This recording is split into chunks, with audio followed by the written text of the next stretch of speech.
Israel ने पिछले 3 दिनों में रफा पर कई सारे हमले किए हैं और उसमें बहुत सारे फिलिस्तीनी लोग मारे भी गए हैं। रफा पर हुए हमलों को लेकर कल नेतन्याहू की तरफ से कहा गया कि यह अनजाने में हो गया, यह गलती से हो गया और हम इसकी जांच करेंगे।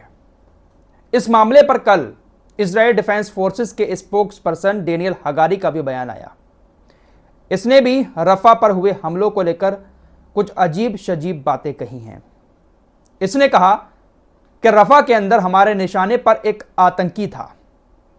हमने जो हमला किया रफा के अंदर वो एक आतंकवादी के ऊपर किया था, लेकिन अनजाने में उस हमले में फिलिस्तीनी लोग भी मारे गए। और ये जो कहा जा रहा है कि ये सेफ एरिया में हमला किया था, ऐसा कुछ नहीं है, बल्कि वहां पर एक आतंकवादी छिपा हुआ था, इसलिए हमने हमला किया और उसमें 60-70 फिलिस्तीनी मारे गए। पहले हमले में 60 मारे गए थे, कल खबर आई थी 20 से 25 फिलिस्तीनी मारे गए हैं। तो एक आतंकी को मारने के लिए इतने सारे फिलिस्तीनी लोगों की जान चली गई। वैसे आपको मैं लगातार बता ही रहा हूं कि ये जो हमला किया है रफा पर, ये UNRWA के हेडक्वार्टर के बराबर में जो फिलिस्तीनी लोगों के तंबू बने हुए थे, जिनके घर तबाह हो गए हैं, वो मैदानों में आकर तंबू बनाकर रह रहे हैं, उन्हीं तंबुओं पर हमला किया था और वहीं पर बहुत सारे फिलिस्तीनी मारे गए हैं। लेकिन उसको सही साबित करने के लिए हमास का नाम लिया जा रहा है। इसने कहा कि देखिए, हम जो हमला करते हैं उस हमले में ज़्यादा लोगों की मौत नहीं होती है, बल्कि हम जो हमला करते हैं वो हमला हमास के हथियारों पर होता है। रफा के अंदर हमास के बहुत सारे हथियार हैं। हमारा जब कोई बम वहां पर गिरता है तो हमास के हथियार फटते हैं और उन्हीं हमास के हथियारों के फटने से वहां पर लोगों की मौत होती है। क्या कहूं आगे, मुझे समझ ही नहीं आ रहा है, कोई शब्द ही नहीं है अब आगे मेरे पास कुछ कहने को।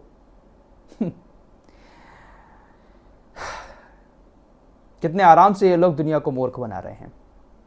आइए आप लोगों को इस दुनिया का असली चेहरा दिखाता हूं। बड़े बड़े हुक्मरान, बड़े बड़े देश किस तरह से सिर्फ और सिर्फ सियासत की रोटियां सेक रहे हैं। तुर्की के राष्ट्रपति रजब तैयब एर्दोगान ने रात फिर बयान दिया। कहते हैं कि रफा हमलों पर इजराइल को जवाबदेह ठहराने के लिए तुर्की हर संभव कोशिश करेगा। सेम यही बयान तुर्की के राष्ट्रपति रजब तैयब एर्दोगान ने पिछले 8 महीने में 80 बार तो दिया होगा।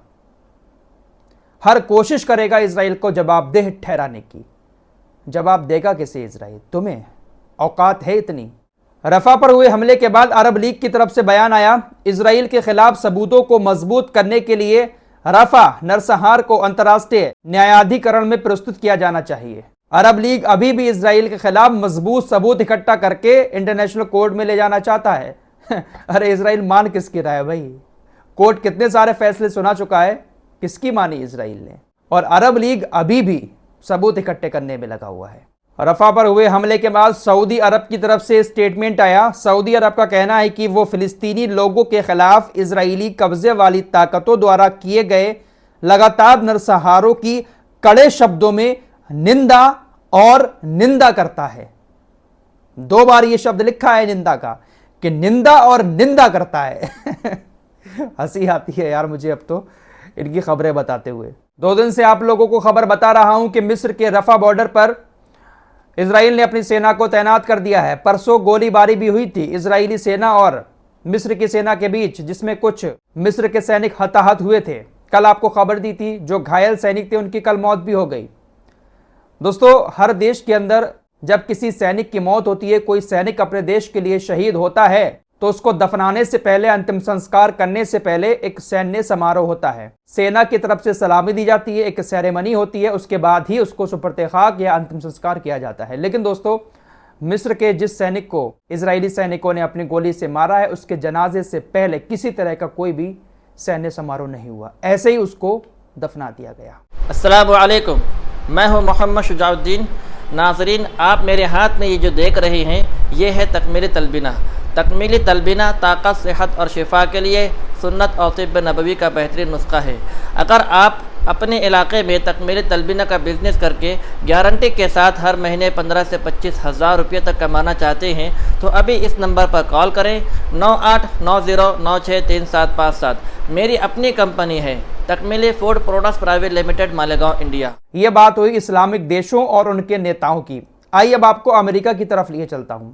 अभी जो बाइडेन सत्ता में हैं, जो बाइडन इसराइल के लिए क्या कुछ कर रहे हैं सब कुछ आप लोग देख ही रहे हैं। जो बाइडन अगर चुनाव हार भी जाते हैं तो ऐसा नहीं है कि उनके बाद जो अमेरिका का राष्ट्रपति बनेगा वो फिलिस्तीन के सपोर्ट में आएगा या इसराइल के खिलाफ प्रतिबंध लगाएगा। डोनाल्ड ट्रंप की तरफ से इस टाइम लगातार चुनाव से पहले इसराइल के सपोर्ट में बयान आ रहे हैं और डोनाल्ड ट्रंप यहूदियों का वोट पाना चाहता है।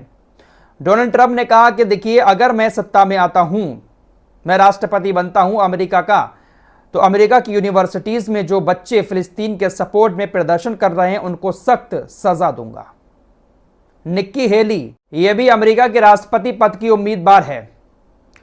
अमेरिका जो इसराइल को हथियार भेजता है वो ऐसा नहीं है कि सिर्फ अमेरिका सरकार की मर्जी से ही भेजता हो, बल्कि जो और विपक्षी पार्टियां भी हैं उनकी भी सहमति होती है। सभी की सहमति के साथ हथियार इसराइल को भेजे जा रहे हैं। हाल ही में अमेरिका ने जो हथियार इसराइल को भेजे, उन हथियारों पर निक्की हेली ने लिखा, फिनिश देम, उन्हें खत्म करो। निक्की हेली इसराइल को दिए जाने वाले हथियारों पर लिख रही है, फिनिश देम, और इन्हीं हथियारों से इसराइल ने रफा पर हमला किया है। इनकी सोच का अंदाजा आप लोग लगा सकते हैं। रफा पर हुए हमले के बाद अमेरिका ने कहा कि हम इस हमले की निंदा करते हैं जिसमें लोगों की जान गई है, लेकिन जो नीति है इसराइल की उसमें किसी तरह का कोई बदलाव नहीं होगा। निंदा कर रहा है अमेरिका, लेकिन हमले इसी तरह से होते रहेंगे, उसमें कोई बदलाव नहीं होगा। अमेरिका का ये जो जॉन किर्वी है, पत्रकारों ने इससे पूछा कि इसराइल ने रफा पर हमला किया, उसमें बहुत सारे बच्चों की मौत हो गई, महिलाओं की मौत हो गई, इस पर आपका क्या कहना है? जॉन किर्वी ने कहा कि भाई साहब देखिए, आपको क्या लगता है कि हमास खत्म हो गया है? हमास खत्म नहीं हुआ है, बल्कि हमास रफा के अंदर मौजूद है। हमास ने 7 अक्टूबर को 1200 इजरायलियों को मार दिया था, उनकी महिलाओं के साथ गलत काम किया था। हमास अभी भी रफा के अंदर है। इसराइल अभी भी पूरी तरह से सेफ नहीं है, इसलिए इसराइल हमास को खत्म करने के लिए रफा पर हमले कर रहा है। मन में तो बहुत सारी बातें आ रही हैं, भड़ास निकाल दूं, लेकिन क्या कहूं भाई। बात वही है कि जब अपने ही अपनों का साथ नहीं दे रहे हैं तो ये लोग फिर क्या ही साथ देंगे। फिलहाल फ्रांस के राष्ट्रपति इमैनुअल मैक्रों ने साफ कह दिया है कि वो फिलिस्तीन को एक आजाद राज्य के रूप में मान्यता देने के लिए पूरी तरह से तैयार हैं। फ्रांस भी अब राजी हो चुका है। वहीं आयरलैंड ने फिलिस्तीन को मान्यता देने के बाद अपने पार्लियामेंट के बाहर अपने झंडे के साथ फिलिस्तीन के झंडे को भी फहराया है। फिलहाल इजरायली सेना अपने टैंकों के साथ रफा के अंदर घुस चुकी है। हवाई हमले भी किए जा रहे हैं। हमास रफा के अंदर है तो, और वो जवाब भी दे रहा है। कल इजरायली सेना के साथ हमास के लड़ाकों की जो झड़प हुई है उसमें 3 इजरायली सैनिक मारे गए हैं, 10 सैनिक बुरी तरह से घायल हो गए हैं, जिसमें से कुछ सैनिकों की हालत बहुत ज्यादा गंभीर बताई जा रही है। तो हमास जमीनी स्तर पर सेना से लड़ रहा है, लेकिन ये जो गाजा के अंदर, रफा के अंदर ज़्यादातर मौतें हुई हैं ये हवाई हमलों से हुई हैं। इजरायली सेना ने ज़मीनी ऑपरेशन चलाकर ज़्यादा लोगों को नहीं मारा है, बस हवाई हमलों से ही इजरायली सेना मार रही है। फिलहाल इस रिपोर्ट में इतना ही। मिलते हैं कुछ और नई खबरों के साथ, तब तक के लिए अपना ख्याल रखिएगा। अल्लाह हाफिज़।